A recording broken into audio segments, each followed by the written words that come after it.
என்னோட மாமா பொண்ணுக்கு திருவண்ணாமலையில் வடவீதி சுப்பிரமணியர் கோயிலில் தான் வந்து கல்யாணம் வச்சுருந்தாங்க. ஸோ நாங்கள் காலையில் 2 மணிக்கு எழுந்து நலங்கெல்லாம் வச்சு முடிச்சுட்டு எல்லாருமே கிளம்பி கோயிலுக்கு நேராக போயிட்டோம். கோயில் போனதுமே என்ட்ரன்ஸே பாருங்களேன், நல்ல லைட் செட்டிங் எல்லாம் போட்டு ஒரு மாதிரி மின்னு தங்கத்தில் மின்ற மாதிரி இருந்தது. அப்படியே முருகனுக்கு ஒரு ஹலோ சொல்லிட்டு உள்ளே போனதுமே பார்த்தா ஆல்ரெடி அங்கே கல்யாணம் நடந்துட்டு இருந்தது. ஐயர் வந்து பிஸியாக இருந்தார், நம்ம ஐயர். ஸோ அவர் வந்ததுக்கப்புறமா உள்ள கருவறையிலே வந்து கல்யாணம் வச்சுட்டாங்க.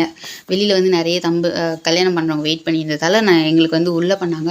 ஸோ உள்ளே பண்ணதால் என்னென்னா, கருவறையில் வீடியோ ஃபோட்டோகிராஃபினா எடுக்க முடியாது. ஆனால் தாலி கட்டுற மொமெண்ட் எங்களுக்கு வேணுன்றதால அவங்க அக்கா வந்து கொஞ்சம் அந்த தாலி கட்டுற மொமெண்ட்டை மட்டும் வீடியோ எடுத்துகிட்டு நாங்கள் கட் பண்ணிட்டோம்.